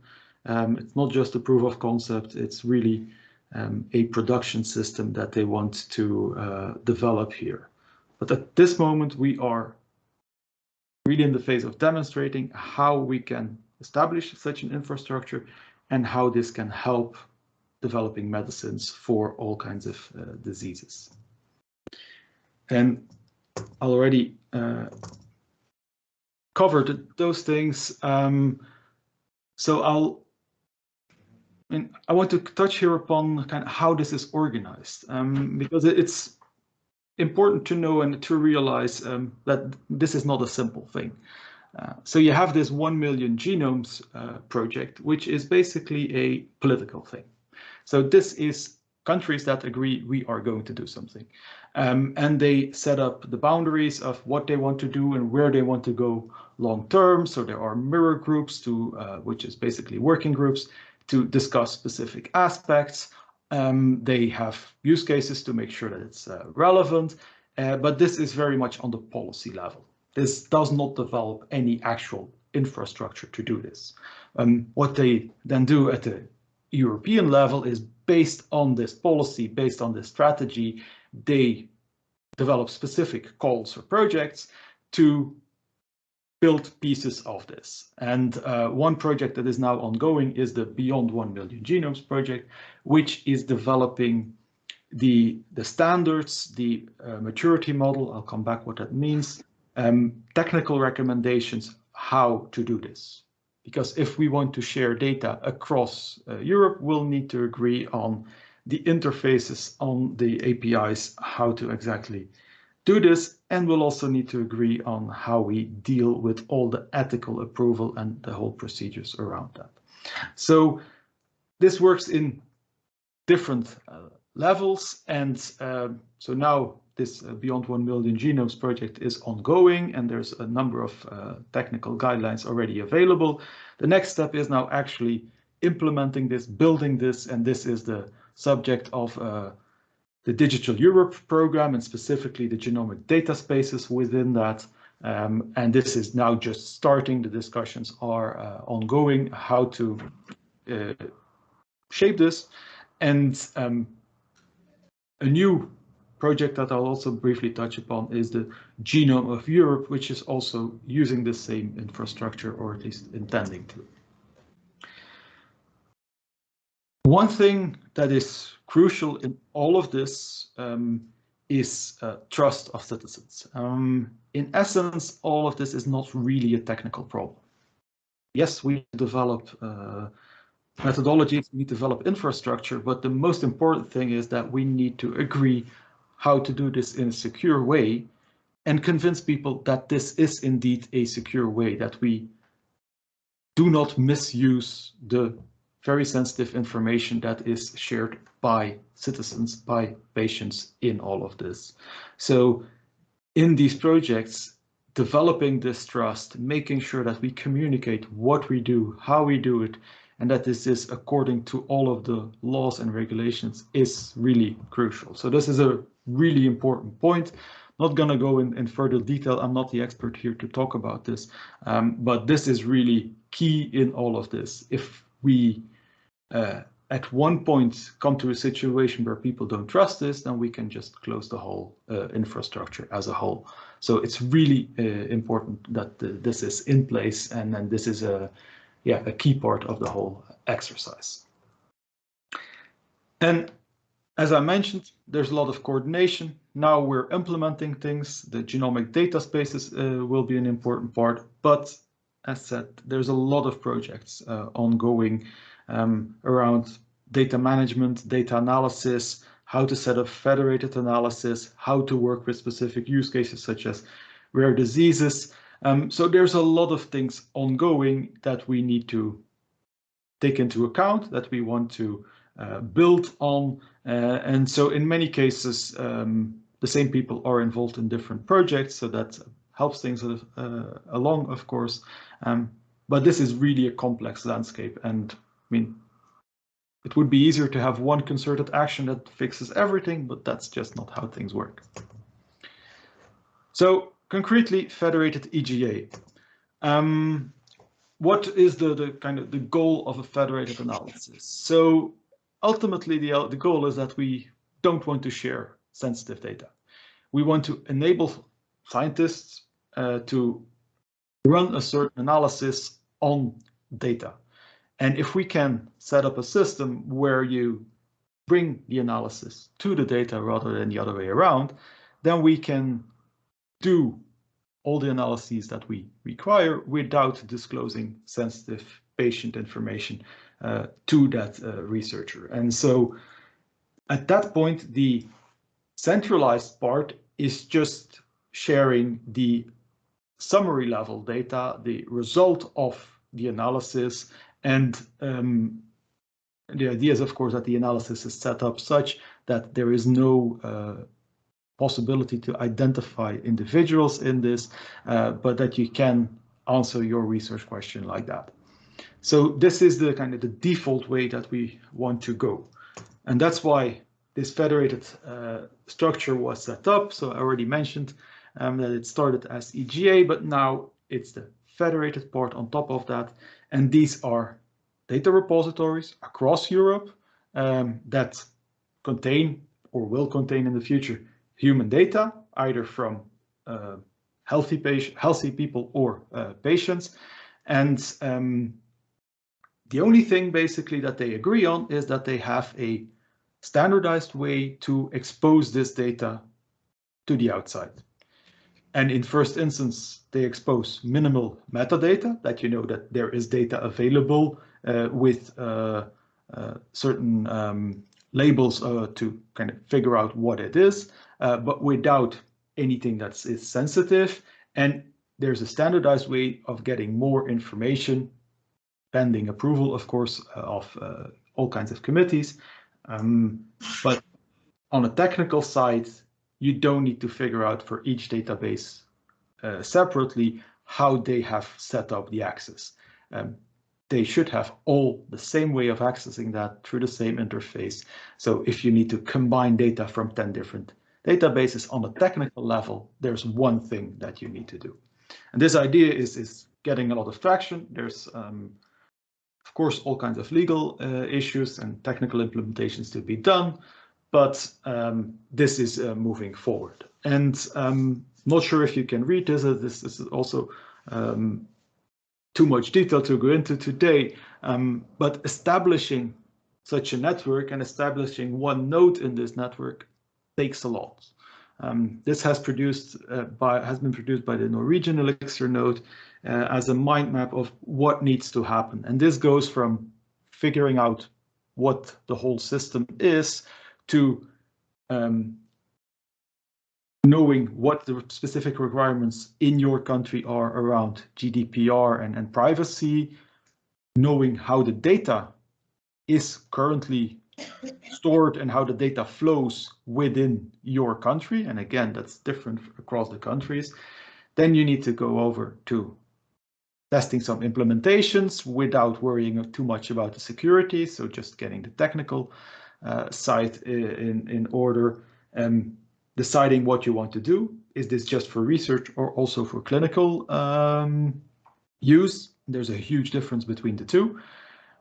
And then you can go building a production service that will be available long-term with all the security aspects, because the one big thing that you do not want is that this data is exposed in some kind of leak.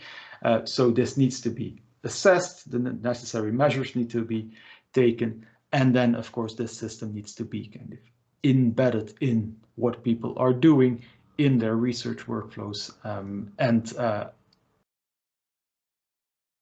all the stakeholders involved need to trust that this system is indeed secure and following all the ethical guidelines. So there's a lot of things that need to be in place. This is not something that you do in a couple of weeks or months. This is a multi-year plan to get this all working. And this is what they kind of mold into a maturity model. So there's a specific maturity model for the 1 million genomes. There's also one for the federated EGA. And it took me a while to figure out myself what they exactly mean, but in the end, this is just a path for nodes for countries to join the federated EGA. What are all the things that you need to do? What are all the boxes that you need to tick off to be able to be part of this consortium, to be part of this network? So it's clear what needs to happen, and that's of course not just important for the technical implementation, but also to convince your government to make funding available for all of this. And as I said, there's not just one maturity model. All the different aspects of this develop the maturity models of their own to specifically develop their part. And then these, of course, are aligned, and this whole consortium around 1 million genomes and Elixir play an important role to make sure that these are indeed aligned. Going a little bit into the technical things, so what do you need if you want to access data in a federated context? Well, there's a number of components. You need to be able to discover which data is available. You'll need some processing power. And then once you've discovered it, you need access management, so you can figure out how to actually get this data. And in the backend, of course, there's storage available. I'll share the slides later on. There's a link here to a video that they made from the Beyond 1 Million Genomes project that explains this in more detail. There's also a document that details how they see things to provide secure cross-border data access.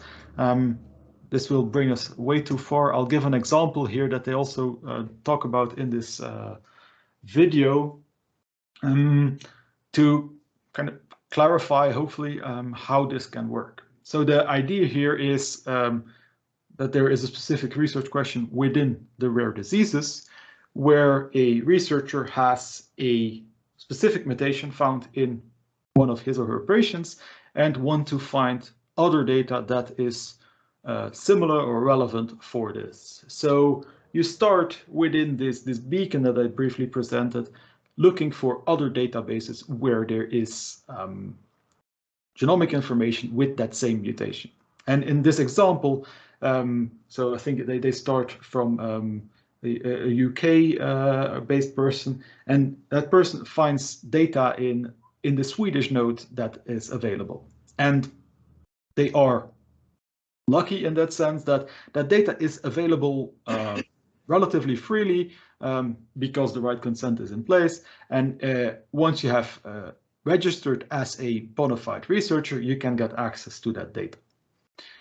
So this works very simple because all the necessary access and authorization is already in place that way. So the researcher can get access to that data. And based on this, it can go a step further by looking for the gene that this mutation is based on and the human phenotype ontology. So what is the phenotype? What are the symptoms of this disease? Based on these factors, the researcher can find more information of different samples that look similar, that could be relevant for this patient. And in the example that they give, in the Finnish node, there is data that matches these queries, but this needs to go through a data access committee.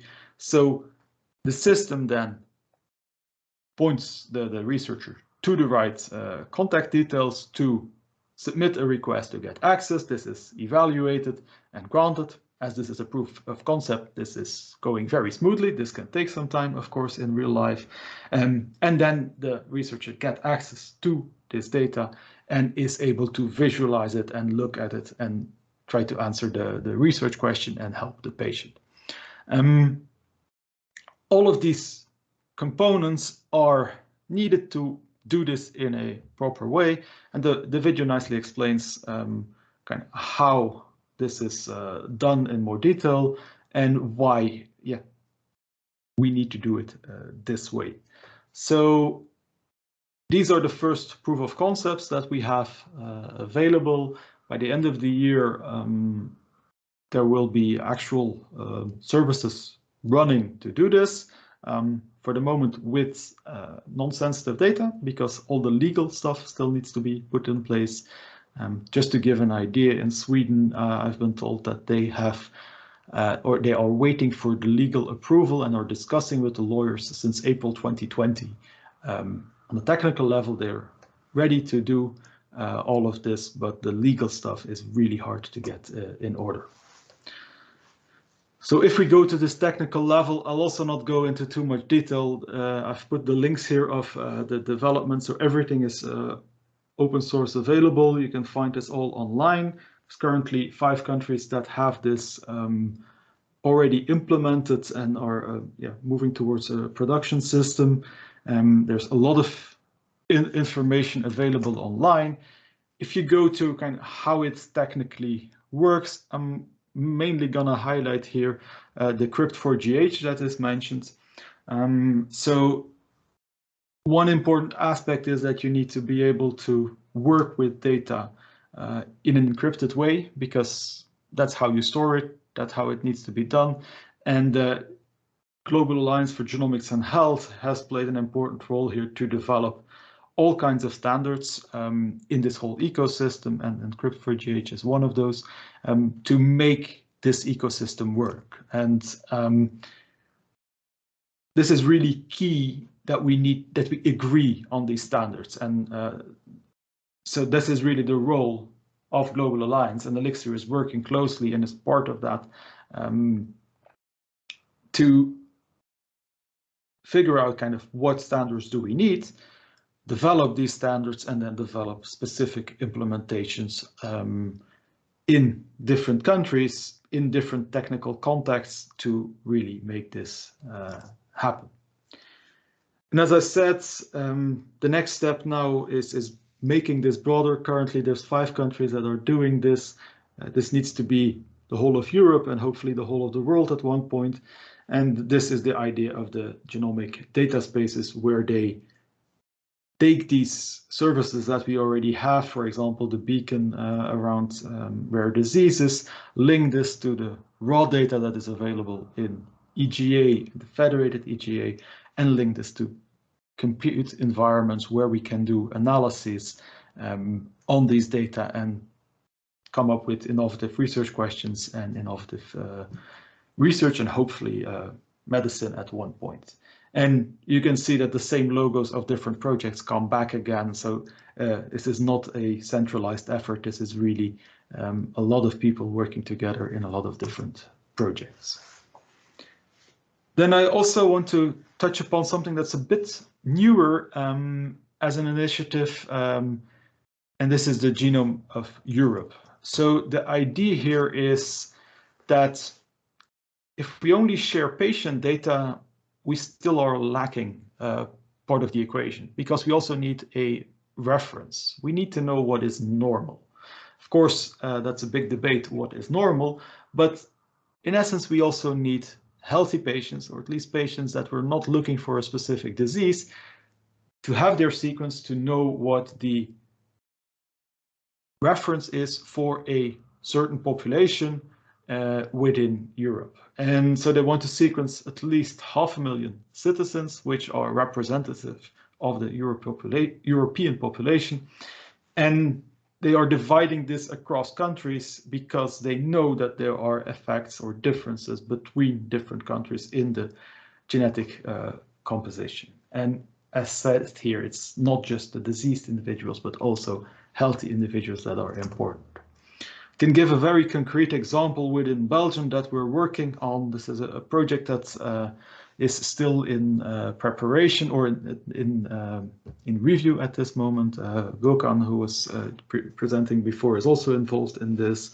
And this is the first project at the Belgian level to develop this reference population. So we have already a number of cohorts within Belgium that we can start from to sequence their genome in full. So the idea is here to sequence 500 individuals with long reads. So we can assemble them individually, and then have 10,000 individuals with short reads, low pass sequencing, so we can do the variant calling.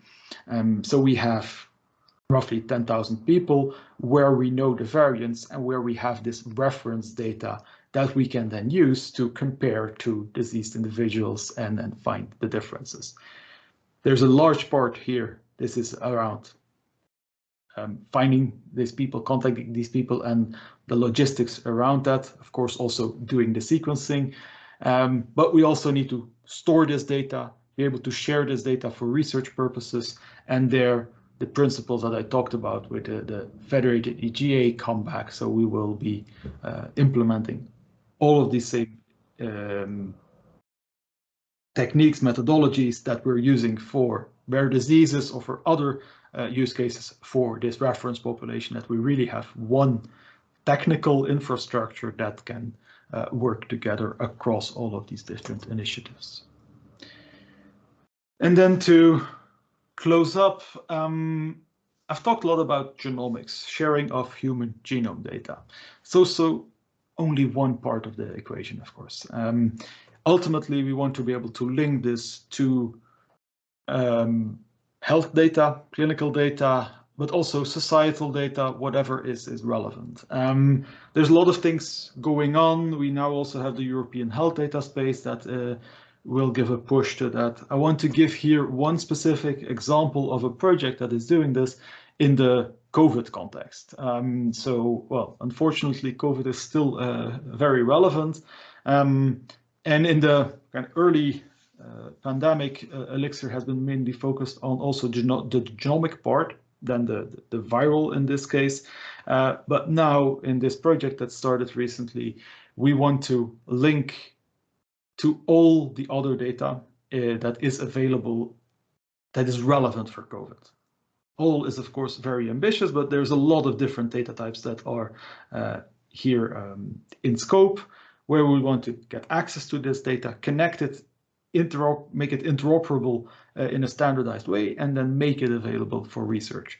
Because now it's in some cases extremely difficult to link different data that is relevant, because you really need to figure out how things work. So the idea here is to use these same principles. So we standardize in how we get access to data, how we index data to be able to search it, and then people can easily get this data or get access to the data and do their analysis on it. Of course, what kind of analysis, that's really in their realm, but at least the technical part should be much easier to get access to the data.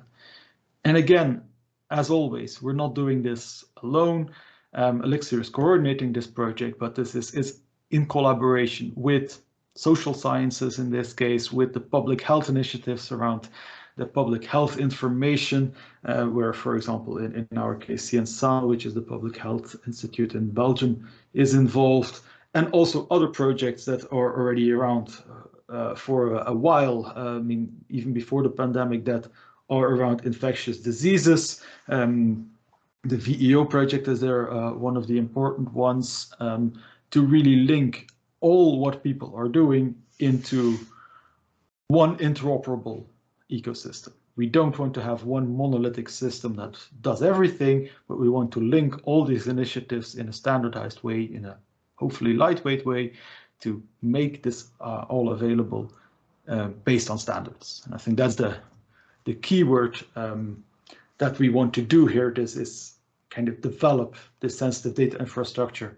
in our case in Flanders and Belgium, but across the whole Europe and the whole globe, of hopefully, to take these standards, implement them, and make collaborations across institutes, hospitals, research infrastructure, whatever is relevant, available, building on what is there, and enabling the analysis on the data rather than figuring out how to ship very sensitive data around the world, which is basically impossible due to all the legal implications.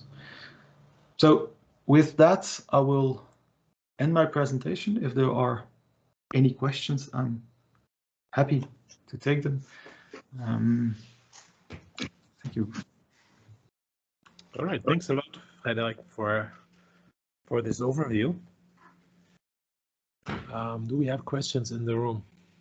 Here. Or online, maybe? I can also start with one, which would be a question that is naive, but maybe you can tell me in which way. So I like this federated the idea that seems to solve some of the problems, but then even in your description of it, it sounded like is this camera even on here? Maybe not. No, I'll use that camera. Yeah, I can see you. Before. Would there be not a way to streamline the authorization process that you still have to go through, if I understand correctly, with these different countries? I could just very naively probably imagine that you would somehow formulate the parameters of your research in some kind of a profile in a standardized way, and that as a function of that profile, the authorization would be configured in maybe country-specific ways, and that might be a little complicated to do, but I would do it once and then not have each time I have to access a new resource to have new work and being, hampered and slowed down, etc. So my question to you is, what are the different ways in which this is naive and impossible? Maybe. This is not naive. If it's possible, we'll need to figure out. But this is the idea. So I didn't go into that here. But, so Elixir is developing something. It's called Elixir AI. So authorization and authentication and authorization interface. So there's a lot of kind of these interfaces available. I mean, people are probably familiar with Eduroam, which is kind of the academic Wi-Fi, where you go to basically any university in Europe and even across the world. You get on the Wi-Fi with your local university credentials. There's a similar system available, which is called EduGain, which does the same thing for logging into websites. This is usually less familiar. What we're trying to do here with Elixir AI is the same thing, and this is now also being aligned across Europe and within the European Open Science Cloud. So we have a kind of technical infrastructure there that allows to do that, and then the next step is to indeed link certain profiles. So, and then there's levels of granularity there. So if you are a bona fide researcher, meaning you are affiliated with a certain university, well, through this authorization thing, we can figure that out, because if you can log in with a university account, you should be part of that university, right? So based on the fact that you're a researcher, you can get access to certain data, and then indeed you can define profiles that if you conform to a certain number of rules, then you get access to specific data sets. This is the intention.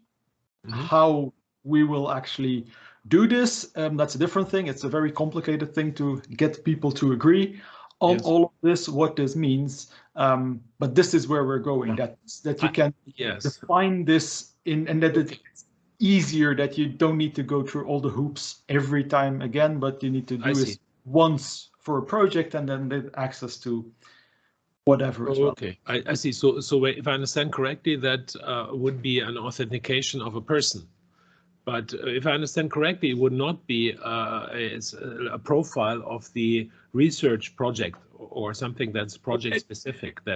It could be linked. So it can be on different levels. It could be at institute level. I don't know if it's implemented for the project level, but I think this is it might be that individuals are linked to a project, and that I don't know how they. Cool. They probably didn't think or didn't implement things that far yet, because we're really at the start of how can we get people to agree to do this. Okay, I see. Well, so that's good news. I have another technical question, maybe sort of coming from the researcher side, who wants to do everything and is used to copying data on my own hard drive, etc., and no longer now, of course. But so this model that you showed, whereby analysis are shipped out to different sites and being run there. That's of course something that's common in I guess in some other contexts. But in your experience or in the feedback that you're getting, how much is that of break to research efforts? I mean, how smoothly is that? Can you point to an example where people are using this type of thing routinely, maybe in other domains or in other contexts? And is there a lot of experience with it, or is this something totally new that people have to get used to a lot if it's implemented, of course? Yeah, so it's not totally new, but there's. I mean, I wouldn't say that it's kind of commonplace. So one specific technical implementation is a data shield, which is R-based, which is used in a lot of clinical context, and this is already, in production, and people seem very happy with it. This is R-based, so it's has its limitations in what you can do with that. But for a clinical context, this is usually what they need. They don't need to do terabytes of data that they need to analyze, which you probably don't want to do in R necessarily. But so there are concrete examples there of this working. It took some time convincing people of that this model is a good way forward. hesitating to say the right way forward, but I mean that this is what we will need, at least for certain use cases. But the feedback that I get is that people are getting on board with this and can see how this can work. The downside of it is that we need infrastructure all over the place. So, for example, can you sort of fill that? If you want to do this in a hospital, then, well, you need to store the data in the hospital, which is usually the case. You need to have the whole access management, which is usually not the case. Usually within a hospital, at least in Belgium, I don't know how it is in other places, it's behind the firewall. And then, well, if you're not part of the hospital, you don't get past the firewall, period. So this needs to still be there. But then also the compute capacity needs to be next to that storage, because otherwise, well, we can ship the analysis, but there's nothing to run on it. So this combination needs to be there, and that's really the tricky part.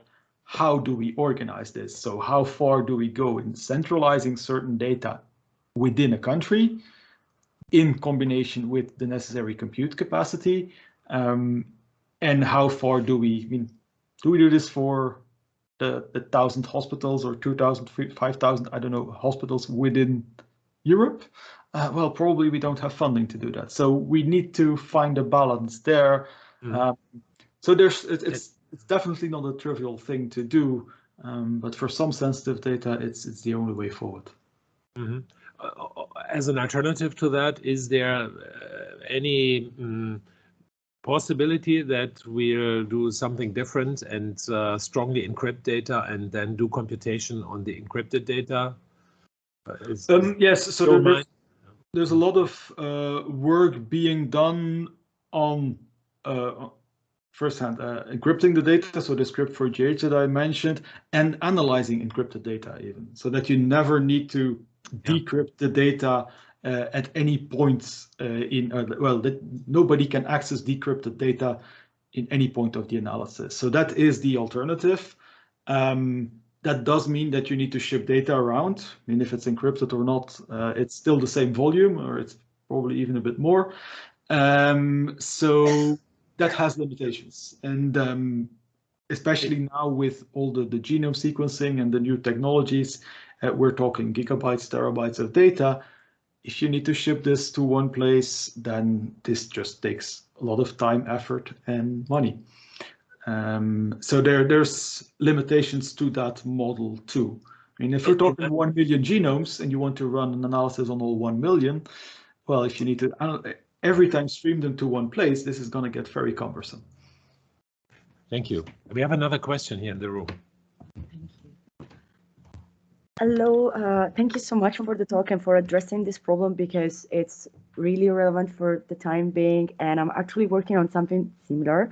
But my question is going to be structured in different levels, because it's a lot to digest. So I really want to try, first of all, you mentioned Ethereum, and I want to put inside also a little bit of Solana, and just let's talk about this on the technical side.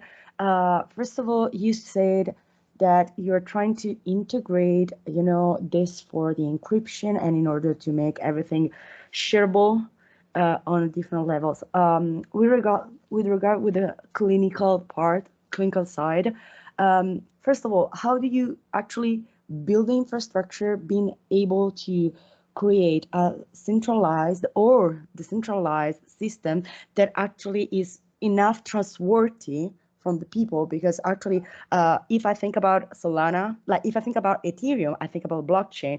But if I think about the federal learning, I think a completely different system, which is completely on the opposite side for operators in the healthcare system, because they don't trust it. And I'm on that level, I completely understand them, because everything is decentralized and is shared on so many different levels, and they do not know, and they have no idea. And also they are so used on keeping everything local. So this is the first part.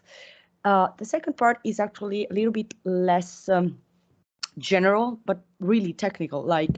There are some of the features that are related to the blockchain that need implementation in specific languages, and the federated learning is just we can just write it, the complete infrastructure just in Python. How do you come up with a real integration that can work alongside with the data storage, data warehousing that are already in place for the institutes?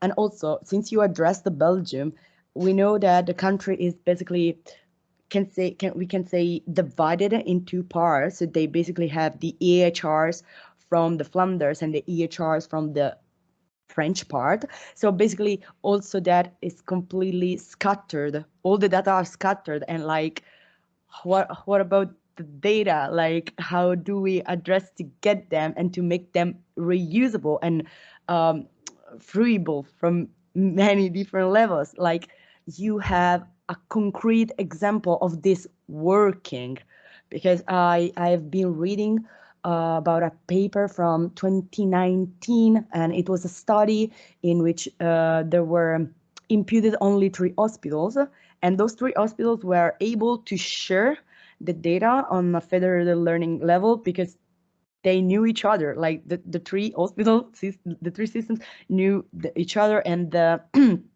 system were in some way compatible, so they could actually integrate the things among each other. And the last part, really the last one, I'm sorry, it's so scattered in so many levels because I was trying to digest all your information. The last part is related, Professor Shikowski just addressed the part of encryption, but I wanna try to make it on a different level. What if we actually make a temporary copy of the original data, and we store that copy, which is going to be just temporary, and that way we will never touch the original data. So everything that can happen to the data is not happening to the original data. So do you think that this is actually technically possible, legally acceptable? And if we think about, we don't want to damage the data, we don't want to try to modify the real data. So what do you think about this option to just keep the data, make a temporary copy, work on the copy that will be automatically deleted at the end of the run? And then we can actually also ask, okay, if we produce as output another data type, can we store it? Okay, this was the general question. I'll try to remember all the questions. Let's see. I'm sorry. No worries. We can come back. So first of all, I think it's so your question on kind of the health part and the federation there. So what we're talking here mainly about, and at least at this point in time, is research related data. So we're not talking about electronic health records. This will need to be aligned at one point, but they're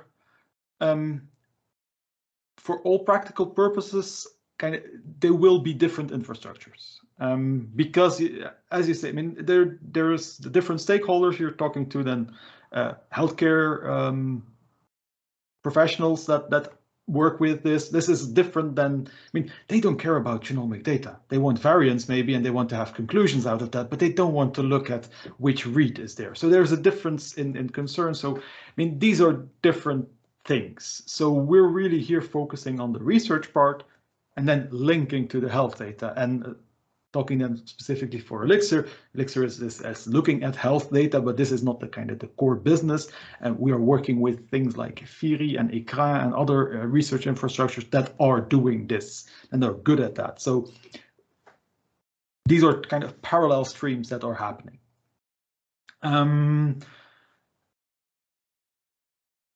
So trying to remember the integration of the different technical parts, that part too I asked. But that is also specifically for health data, right? So there's a lot of other things happening. There's a lot of commercial interests in that make it complicated. So that's not, I mean, it's not my expertise really, but I think that the kind of the minds are advancing that we really need to work towards this, and we need to be able to expose or share this data somehow. But I think there's still a lot of work to be done there. And that's probably gonna be way more complicated than the research part, unfortunately. On your last question on kind of working on a copy of the data, I mean, that's the assumption I make anyway. It doesn't solve the problem of you still have access to the data. I mean, because you made a copy, it's not sensitive anymore. Yes, you should never be able to touch the raw data that you get. One concept that people a lot use is of a clearinghouse, where basically if you want to make additions or changes, you put layers on top, and that the original data never changes because somebody put that in the system. And I mean, even if it's wrong, there's a kind of value there that you put layers on top with additions and when necessary corrections that are then also you are able to follow who did what correction, and you can choose, well, do you believe this, yes or no? And so this kind of layered approach is something at least that we are looking at in Elixir. I don't know the health systems well enough to know if this is how they see things, but this would be one way that we would propose things of not modifying data, but adding layers to it. And I think, so the technical part is really the easy one here. It's okay, what are you allowed to do from the legal side? And how do we organize this to have indeed sufficient trust from all of these people? But also the other part, I don't know if that's answering your question, is okay, what do they need? Because a healthcare professional needs something different than the researcher and then a patient, because that's also in scope that patients have certain information available to them. But again, giving them access to their raw reads, for the vast majority of people, it's really not relevant and they have no clue what they should do with that. So figuring out what do we need for the different people is really important. I think I missed part of your question still. Okay, don't worry. Would you be available if I text you via email some questions after I digest everything? Yeah, because sure. maybe actually the question was very confusing, I know, but there was on so many levels, and I know that it can be tricky to reply to some. And you also, so that's definitely fine. You also mentioned blockchain.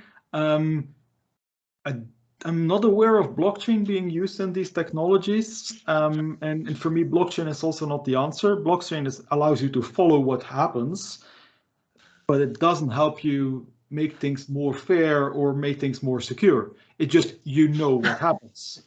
And it doesn't, what happened was right. The point in that side is just to implement some elements from it into a federated learning so that we can just entrust a little bit more security to the general system. And there's not just using just the whole blockchain concept, because like it's layered on so many different levels that we cannot just dismiss blockchain out of nothing and say, okay, let's not use it at all. I mean, Thank you so much. Thank you so much. I would like to thank you, both speakers, Frederik and Gokhan, very much for this inspiring talks today. And close this session. We'll meet you all again at 1:30 p.m.